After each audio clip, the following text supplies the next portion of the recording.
Hello, everyone. Welcome to another episode of Exploring Careers in Tech. Today, I'm joined by Rodney. Rodney is a professor and is a speaker and does a lot of things. So we're just going to get to know him and how he got to the point that he is. Welcome, Rodney. Thank you very much. Thank you very much, man. Much appreciated. Glad to be here. Great. I would like to know a little bit more about you. Can you please just take us back through your career journey? How did you get into this industry? And most importantly, how did you get to the top as you are? All right. Thank you very much. I think I'm still climbing towards the top. I'm still getting there. But I've been in the industry now for over 30 years. Currently, I'm serving as a board advisor, as a business coach, and as a strategist for multiple companies. I've spent about 12 years of my life in the public sector. First of all, I'm a graduate from a computer science graduate. I actually started off very in my early days, first in data metrics, but I graduated with computer science, and obviously further on all of those other studies to go along up to my master's inclusive. I spent about 12 years in the public sector, first as a director of ICT with the then called Foreign Affairs, serving the South African embassies, and then later with DIRCO. I also spent 15 years in the financial and technology software companies such as IBM and Oracle and Microsoft. I spent a large portion of my life out of the country, my working life out of the country, that's what I mean, in the Middle East, in the US, in London, and also in Europe.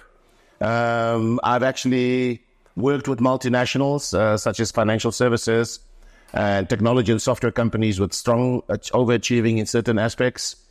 I speak some of the different languages, which I'm privileged to actually spoken, such as Arabic and a little bit of French in some of the other areas.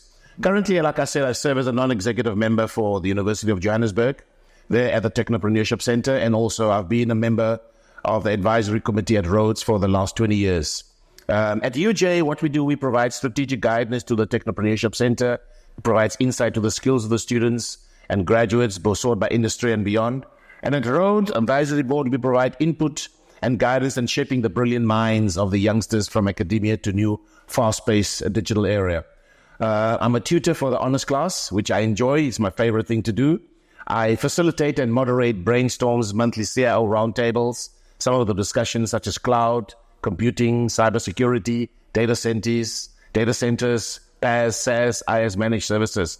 So that is my whole sort of path. Like I said, over 30 years, 12 years in the public sector and about 17 years out in the private sector in those industries. That more or less encompass and captures my whole experience. I love the industry. I'm passionate about it. I love it. I read about it. Okay. I lecture about it, and I talk about it all the time. Interesting.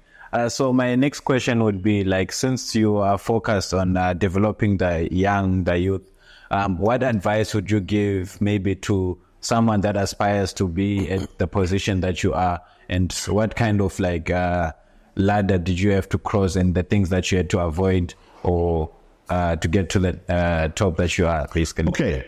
In order to actually get to that level, first of all, you must be prepared to do the baddest task. You know, it's always important. Sometimes you always like the nice jobs or the intelligent job or the smart jobs, etc. You've got to be able to be humble and do and start at the bottom. I started off as a computer operator and gradually worked my way up as an operator, then as a programmer, then as a junior business analyst, then as a technical architect, then slowly moving on and looking at all those different other technologies in terms of cybersecurity and business analysis. So it's important for youngsters to actually, number one, be prepared to learn, be prepared to engage, be prepared to actually make time and effort to learn new things, study new things, read, get up to date, and always try and, you got to be like a sponge. I try and read at least an hour every day. I try and make sure that I'm on top of certain things. You will never be the master of everything, but you can become a champion in a particular area. Choose something that you love. Let it become your passion.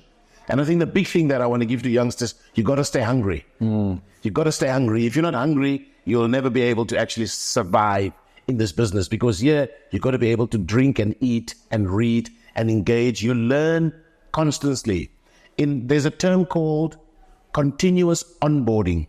Okay. You got to continuously onboard new things, be it yourself, but most importantly, and how I learn and how I stay abreast, I pay it forward.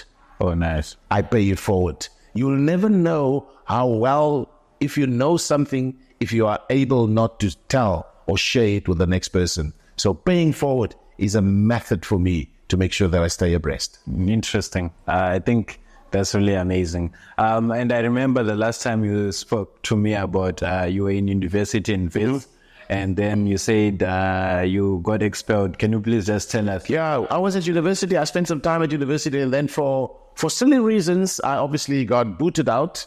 And then obviously I had to make my way out and find alternatives. So I spent some time outside. I went outside of the country. I had to learn the hard way. It wasn't easy. It was difficult. Spend the hard way away from the family to learn and understand and grapple with new technologies, new people, and new environments. But it was a good lesson. Yeah. The reason for that was because I wanted to understand new things. I was booted out of campus because of ill discipline. I will not go into the details around the ill discipline. Because like my main question was like, how did you kind of enjoy that experience? Because I feel like a lot of people, not everyone is a great book, like is no perfect. And some people do actually go through those tough challenges. They either get expelled or maybe they're not able to pay their school fees. How did you kind of continue when you like people boot you out of the program yourself? Yeah. The big thing is you're always going to want it. You want to have it. You want to make sure that this is something that I really want. You got to actually talk to yourself and say, I really want to become a data scientist or a cybersecurity or a business analyst or a project manager or a program manager or a cloud engineer. You got to really want to have it. And irrespective of the stumbling blocks, you will fall, you will fail, you will not have funds, you will have to drop your studies, get out of your studies, but you've got to be able to just persevere. You've got to make sure that you continually stay focused, keep your eye on the prize, and you'll always find I had a good infrastructure in terms of the people and the support around you. So getting out and working in foreign countries, living in foreign countries, learning their language, understanding their culture is all part of the university of life. And that has actually taught me this big, great lesson. And that's probably why I stay constant, why I stay active, and why I still have this passion and drive for this industry. Great. Thank you very much, Rod. Pleasure, man. Thank you so much.